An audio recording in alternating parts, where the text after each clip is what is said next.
Assalamualaikum warahmatullahi wabarakatuh. Kita bertemu lagi bersama saya Suharsono Official.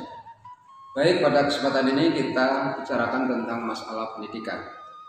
Seperti sebelumnya, bahwa dalam masa pandemi siswa adalah pembelajaran dengan cara online, sehingga menimbulkan adanya ketertinggalan baik itu hilangnya kemampuan siswa secara pribadi maupun adanya ketimpangan antara lembaga pendidikan dalam suatu daerah dengan daerah yang lain.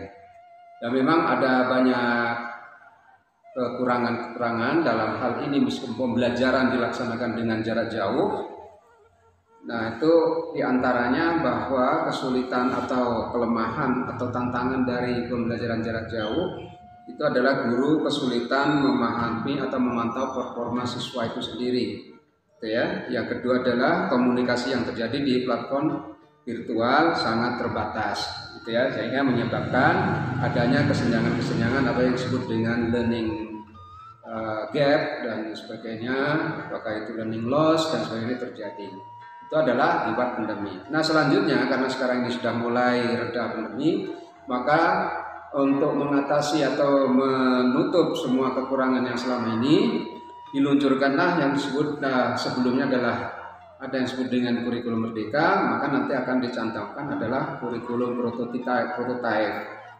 Nah, seperti kita ketahui, arti dari ini mengenai menggunakan paradigma baru kurikulum prototipe itu kita harus mengenalnya dan sebagainya, apa yang harus dilaksanakan dan apa-apa yang termuat di dalam kurikulum prototipe tersebut. Sehingga dengan demikian dalam mengatasi segala sesuatu kita dapat melaksanakannya dengan sebaik mungkin. Nah, kurikulum itulah kita tahu bahwa seperangkat mata pelajaran yang diajarkan oleh suatu lembaga pendidikan itu secara umum caranya. Atau mungkin perangkat mata pelajaran dari suatu lembaga pendidikan diberikan oleh suatu lembaga profesional pendidikan yang berisi rancangan pelajaran yang akan diajarkan kepada peserta didik atau siswa, Nah, sedangkan prototipe itu sendiri yang dimaksud di sini adalah rupa yang pertama atau sering disebut dengan rupa awam atau sering disebut dengan merupakan standar ukuran dan dari sebuah satuan yang terwujud. Nah, itu adalah prototipe. Sehingga dengan kata lain bahwa kurikulum prototipe ini adalah langkah dari pemerintah dalam hal melaksanakan dari kelanjutan dari kebijakan pada saat pandemi, yaitu pada tahun-tahun sebelumnya, yaitu dari kelanjutan pelaksanaan dari kurikulum merdeka. Karena kurikulum prototipe ini akan sesuai apa yang dicanangkan ataupun apa yang akan dilaksanakan dari prinsip-prinsip yang ada dalam kurikulum merdeka belajar. Nah, kurikulum prototipe ini merupakan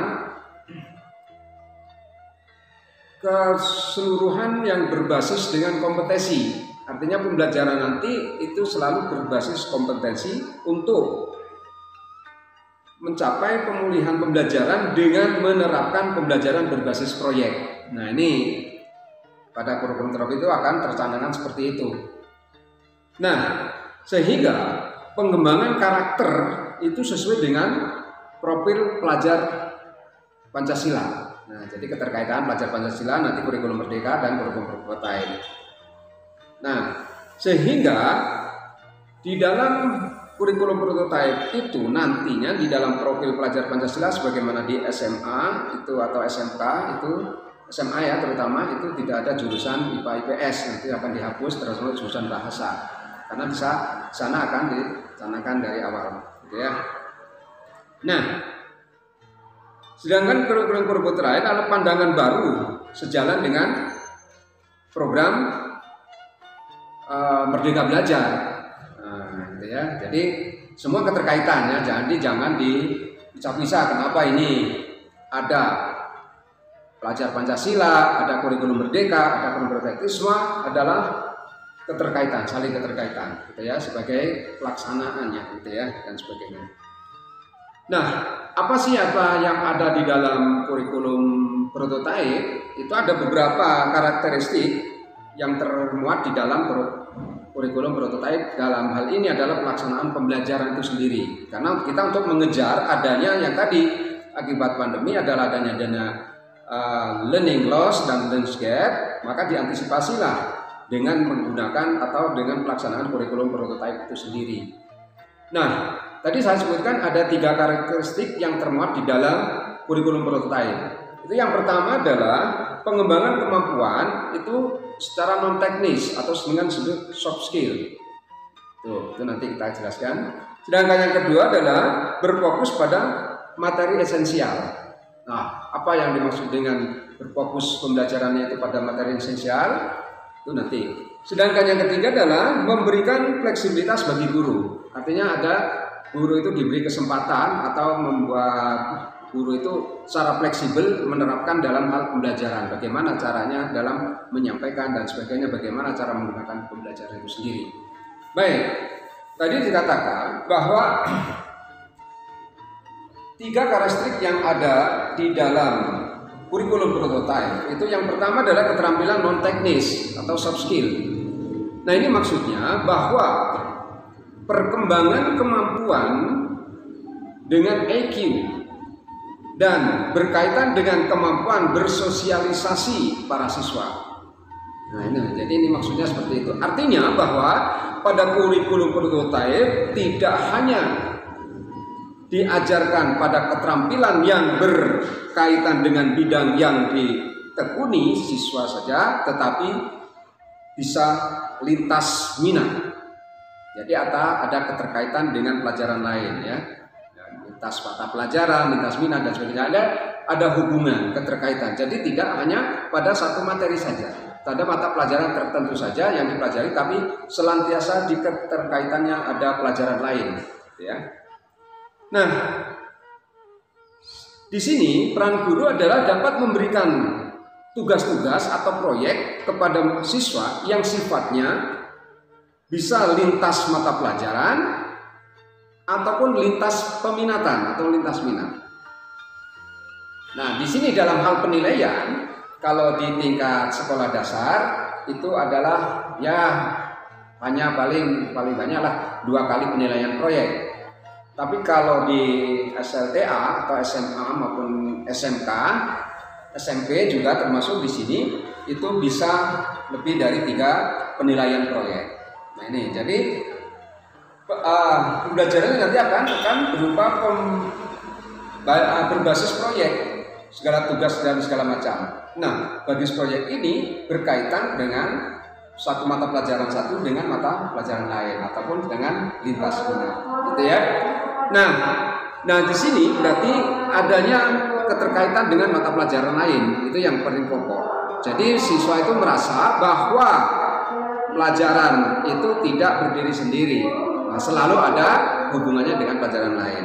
Yang kedua adalah berfokus pada materi esensial.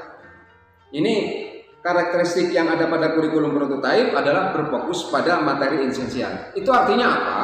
Bahwa dengan pembelajaran berfokus pada materi esensial, maka ada waktu yang cukup untuk pembelajaran yang mendalam bagi kompetensi dasar. Nah, ini sebab ini mengerti sadar seperti literasi dan numerasi. Nah, jadi ada kesempatan yang sangat cukup. Jadi yang materi yang pokok dulu, gitu ya. Nah, sehingga murid tidak tertinggal atas dalam kemajuan kemampuan dasarnya, gitu. Ya, jadi maksudnya seperti itu. Nah, maka lagi nanti sehingga di SMA itu rencana bahwa tidak akan ada jurusan IPA, IPS maupun bahasa. Nah, jadi pada saat kelas 10 itu hampir sama sifatnya umum seperti pada saat di SMP. Nah, setelah kelas 11, nanti kelas 12 baru di sana siswa diberi kesempatan untuk memilih yang sesuai dengan yang diminati. Nah, gitu. Jadi IPA, IPS, bahasa seperti selama ini ada jurusan dalam di jenjang SMA itu akan ditiadakan. Itu rencana kalau menggunakan kita kurikulum prototype. Oke. Nah, di sana terlihat meskipun dari kurikulum prototype ini merupakan dari kelanjutan dalam mengatasi dari pandemi ini adalah kelanjutan dari kurikulum 13, ada beberapa perbedaan yang cukup esensial atau cukup terlihat di dalam sini antara kurikulum 13 dengan kurikulum prototype. Yaitu kalau di kurikulum 13 kita mengenal hanya kompetensi inti dan kompetensi dasar.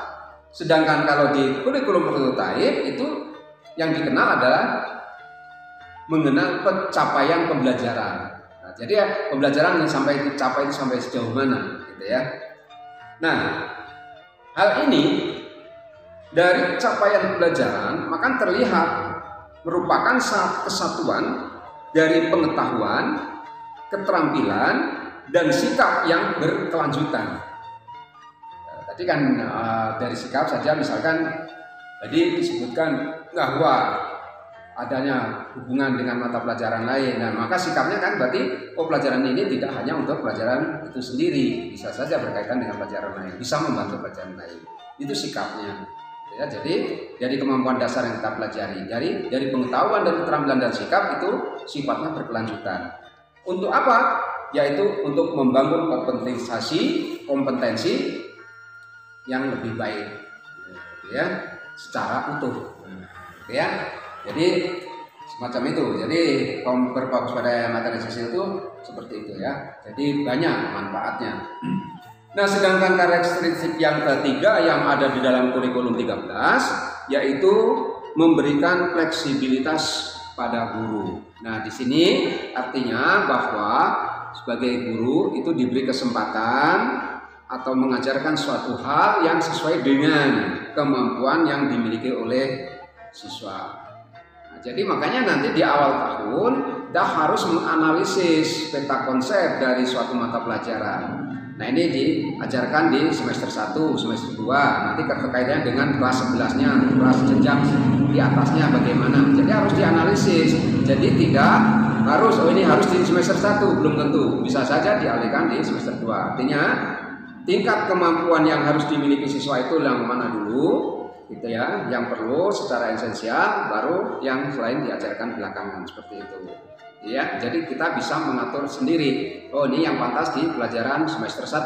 Oh, ini pelajaran sih harus diajarkan materinya di semester 2 dan sebagainya. Jadi ada keterkaitan, gitu ya. Jangan sampai selama ini kadang-kadang harusnya di semester atau di kelas 12 sudah kelas 10 sudah diajarkan. Kadang-kadang ada untuk tahun-tahun sekarang. Nah, sekarang nanti secara fleksibel seorang guru bisa mengatur materi mana yang perlu disampaikan lebih dulu, yang kedua ataupun yang belakangan. Di situ ya, dari ada fleksibel. Nah, yang dimaksud di sini bahwa pembelajaran sesuai kemampuan murid atau melakukan penyesuaian yaitu dengan konteks dan minat muatan lokal, gitu ya. Jadi ada keterkaitan secara konteksitas antara muatan lokal dengan pelajaran itu sendiri. Nah, dengan demikian, dengan adanya karakteristik yang tercantum dalam kurikulum prototype ini, diharapkan segala pendidikan, kesenjangan yang ada, baik itu secara learning loss, ketertinggalan kemampuan siswa maupun kesenjangan bidang pendidikan, itu bisa teratasi dengan sebaik mungkin. Yang selama ini bahwa terjadinya gap atau terjadinya ketertinggalan atau kehilangan kemampuan siswa dalam pembelajaran akibat pandemi itu bisa teratasi dari sekarang. Nah, itu mudah-mudahan apa yang saya jelaskan ini dalam memberikan penjelasan atau memberikan pengetahuan bagi kita sebagai seorang guru. Saya akhiri. Wabillahi taufiq wal hidayah. Assalamualaikum warahmatullahi wabarakatuh.